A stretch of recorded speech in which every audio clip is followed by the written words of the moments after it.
प्रताप पुरंदर क्षत्रिय कुलावतंस सिंहासनाधीश्वर राजाधिराज योगीराज श्रीमंत योगी श्री श्री श्री छत्रपती शिवाजी महाराज की राज्यरक्षक छत्रपती संभाजी महाराज की जय भवानी जय शिवाजी जय भवानी जय शिवाजी.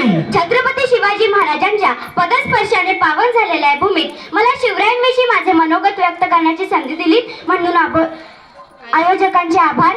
महाराष्ट्राचे आदिदैवत भूपती नृपती पृथ्वीपती परमप्रतापी प्रगल्भ बुद्धिमान विज्ञाननिष्ठ जगविख्यात विश्ववंदनीय राजाधिराज योगीराज श्रीमंत योगी श्री श्री श्री छत्रपती शिवाजी महाराजांना या जिजाऊच्या लगीचा मानाचा मुजरा. वा वा.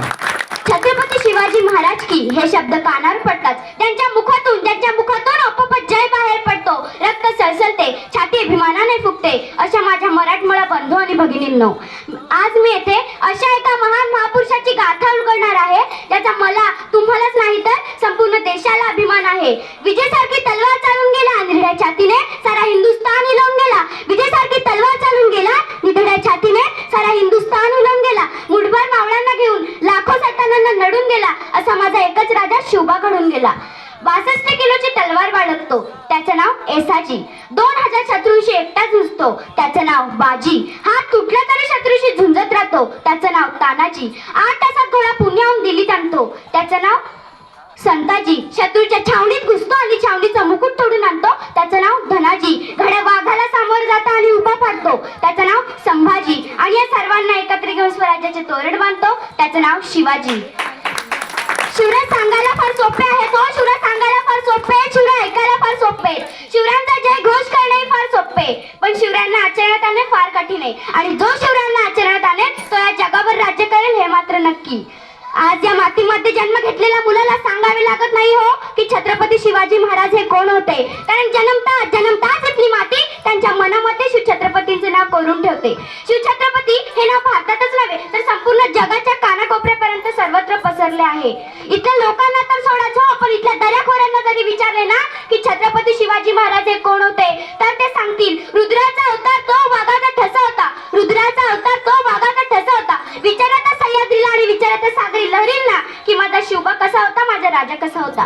खरं तर छत्रपती शिवाजी महाराज हे नावच असं आहे की ज्यांच्या नावातील प्रत्येक अक्षर त्यांच्या कार्याची व पराक्रमाची महती सांगणारे व सर्वांना प्रेरणा देणारे आहे. 36 हत्तींचे बळ असणारे, त्रस्त मुघलांना करणारे, परतला फिरणारे, तिन्ही जगात जाणणारे, शिस्तप्रिय वाणीच तेज, जिजाऊंचे पुत्र महाराष्ट्राची शान, हार न मानणारे, राज्याचे हितचिंतक, जनतेचा राजा म्हणजे छत्रपती शिवाजी माझा. कोणाके काळी आम्ही जनावरांसारखं जीवन जगत होतो. आमच्या देहावर तर सोडाच हो, पण आमच्या देहावर तर सोडाच हो, पण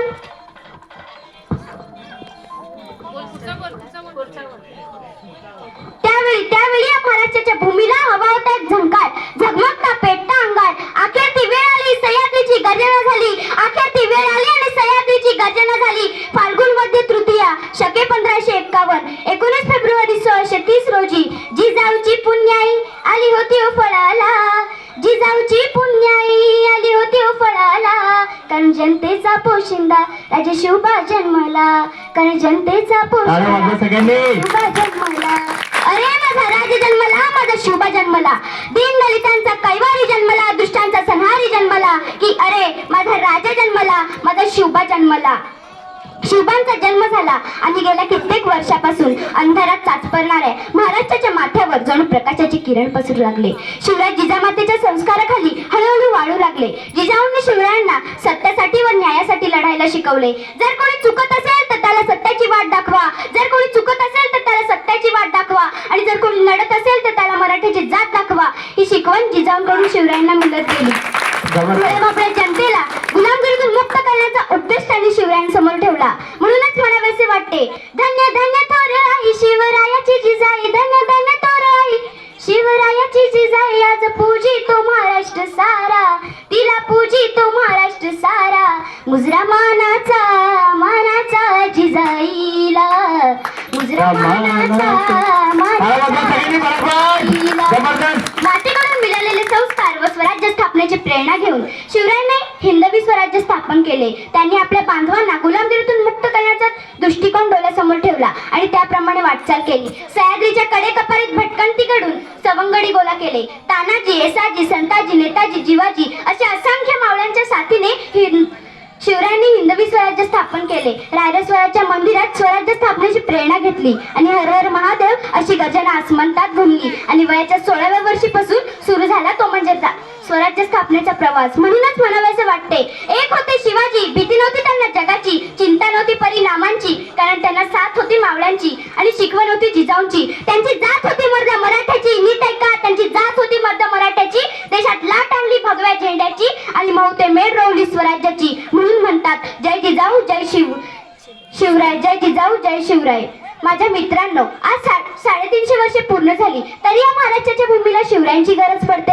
ही तर फार मोठी शोकांतिका आहे ना. अहो, असं वाटतं भले पहाटे उठावं, त्या रायगडाच्या पायऱ्या चढाव्या, या मनाने अंतकरणाने माझ्या राजाला साथ घालावी, बोलावं, विचारावं, ही राजा कशी पकडली तुम्ही एवढी बलाटे तलवार? अहो, तुमचा हातचा मावळा साधा चहाचा कप हातात धरताना त्याचे हात लटलट कापतात. बघा बघा राजा, महाराष्ट्राची परिस्थिती काय झाली. राजा, तुम्ही स्वराज्य वेडे राज्य वेडे होतात ना. तुमचा हातचा मावळा पाण्याची तहान कशी बियर पिऊन भागवतोय. बघा बघा राजा, महाराष्ट्राची परिस्थिती काय झाली. महाराज, कशी सांभाळली तुम्ही एवढी मोठी प्रजा, तेही जिजाऊ महासाहेबांच्या आड. तुमचा हातचा मावळा म्हणतोय आम्ही 2 आणि आमचे 2, आमच्यात होतोय चौकोन, आणि मग चौकोनातले गेले 2, उरलेल्यांना आधार कोण. अशी कठीण परिस्थिती महाराष्ट्राची झाली. रायगडाच्या भिंतींचा मध्याचा वास होतोय. 31 डिसेंबरला तुमचा मावळा कसा नशेत जिंकतोय. बघा बघा राजा, महाराष्ट्राची परिस्थिती काय झाली. महाराज, रायगडावर उभारली तुम्ही शिवराष्ट्राची गुढी. महाराज, रायगडावर उभारली तुम्ही शिवराष्ट्राची गुढी. तुम्ही नसतात तर सडली असती मराठ्यांची मुळी. तुम्ही नसतात तर सडली असती मराठ्यांची मुळी. तुम्हामुळे पाहतो आम्ही देवघरातील कळस. तुम्ही नसतात तर दिसली नसती अंगणातही तुलस. तुम्ही नसतात तर दिसली नसती अंगणातही तुलस. माझ्या मित्रांनो, अनेक राजांच्या दरबारात नाच गाण्याची शोभा होती. माझ्या राजाच्या दरबारात नाही हो कधी नाच गाणी झाली, कारण माझ्या राजाच्या दरबारात प्रत्येक स्त्रीला माता भगिनींचा दर्जा दिला जात होता. म्हणूनच म्हणावेसे वाटते, हवा वेगाने नव्हती पण वेळेपेक्षाही त्याचा वेग होता.